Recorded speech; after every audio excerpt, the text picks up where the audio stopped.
గురుమధ్యే స్థితం విశ్వం విశ్వమధ్యే స్థితో గురుః గురుర్విశ్వం నచాన్యోస్తి తస్మై శ్రీ సాయి గురవే నమః.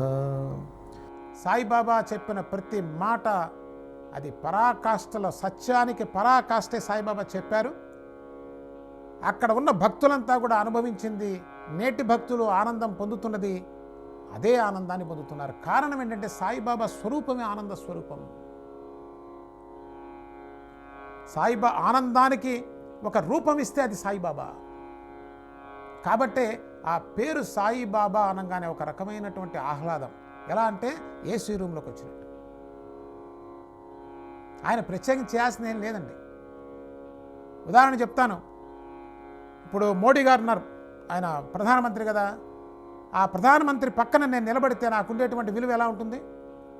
ప్రతివాడు అడుగుతాడు, ఈయనెవరు, ఎందుకు పక్కన ఉన్నారు, ఆయనతో కూర్చొని సంభాషిస్తే నీకున్న స్థితి స్థాయి వేరు. ఏది అనామకుడైనప్పటికీ కూడా ఆయన పక్కన వెళ్ళి ఒక రోజు ఉన్నట్టయితే ఆ వ్యక్తి యొక్క స్థితి స్థాయి ఎలా మారిపోతుందో ఊహించండి. అలాగే ఎప్పుడైతే సాయిబాబా అనేటువంటి ఆ ఆనంద ఘని దగ్గరికి ఎవరైతే చేరుతూ ఉన్నారో వారి స్థితి స్థాయి మారిపోతున్నది. కర్మ యొక్క బలం బలహీనమైపోతున్నది. అక్కడ నిన్ను బంధనాలు బంధించలేవు. ఏదేది నిన్ను దుఃఖపెడుతున్నదో అది సహజ సిద్ధంగా తెగిపోతూ ఉన్నాయి. సంఖ్యలన్నీ కూడా పడిపోతూ ఉన్నాయి. ఎందువల్ల? అది జ్ఞానాగ్ని. నానాగ్ని దగ్ధ కర్మాణి, నానాగ్ని దగ్ధ కర్మాణం అని చెప్తారు. అంటే ఆ జ్ఞానం అనేటువంటి అగ్ని, ఎక్కడ జ్ఞానాగ్ని ఉన్నదో అక్కడ ఆనందం ఉంటుందండి. అక్కడ నువ్వు ఎప్పుడైతే దగ్గర అవుతున్నావో ఆనందం సహజ సిద్ధంగా వస్తున్నది. కర్మ యొక్క బలం, చెడు కర్మ యొక్క బలం పడిపోతూ ఉన్నది. ఆనందం సహజంగా అప్రయత్నంగా వస్తూ ఉన్నది. ఇది రహస్యం. సాయిబాబా దగ్గరికి వెళ్తే ఆనందం వస్తున్నదని కారణం ఇది. అంతేగాని సాయిబాబా ప్రత్యేకంగా వెళ్ళంగానే గబగబా అన్నీ సర్దుకొని కూర్చొని నీకేదో చేసే ప్రయత్నంతో చేసేది కాదండి ఇది. ఆనందమైన అద్భుత మూర్తి దగ్గరికి చేరటమైనా సరే జరిగితే అప్రయత్నంగా రావాలి, ప్రయత్నపూర్వకంగా వచ్చేది కాదు. ప్రయత్నం ఎక్కడుంటుందంటే మన దగ్గర ఉన్నటువంటి వాస్తవాన్ని దర్శించడమే, మనం ఉన్నటువంటి దుఃఖస్థితిని గమనించడమే ప్రయత్నం, అంతే. తదుపరి జరిగేటువంటిదంతా కూడా సాయిబాబా దగ్గరికి వెళ్తే సహజంగా ఆనందం. సాయిబాబాని ఉదాహరణగా చెప్తున్నానండి. ఏ సత్యాన్ని దర్శించినటువంటి మహనీయుడి దగ్గరికి వెళ్ళినా అదే జరుగుతుంది. తర్వాత కేవలం సాయిబాబా సాయిబాబా అనేటువంటి ఆ రూపనామానికి ఫెనటిజం కాకూడదు.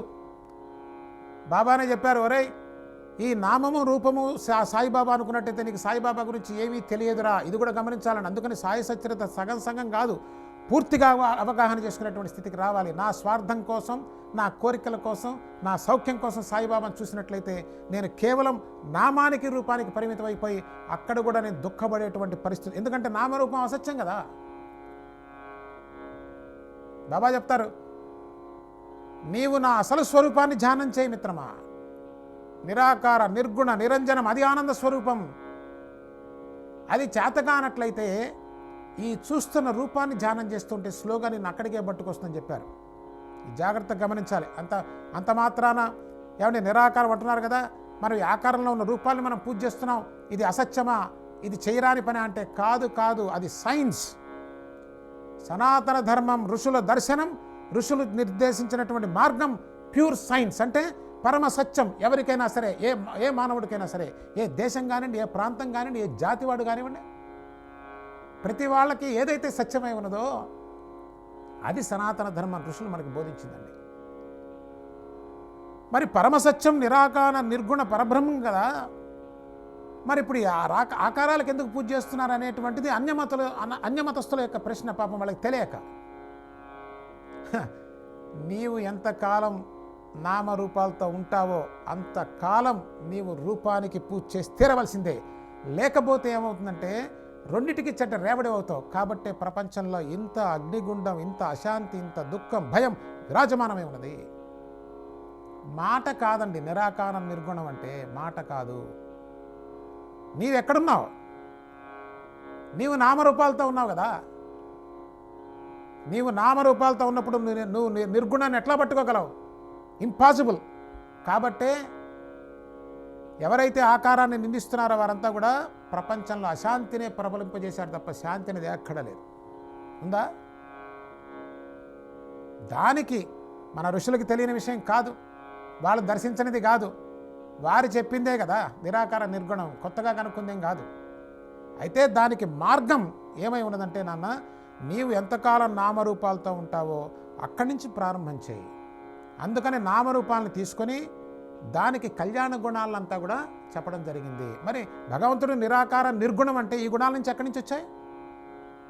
ఇది సంస్కరించడం అండి. సరైన మార్గంలో సైంటిఫిక్గా సంస్కరించేటువంటి విధానం మన ఋషులకి తెలిసినంత అద్భుతంగా ప్రపంచంలో ఎవరికీ తెలియదు.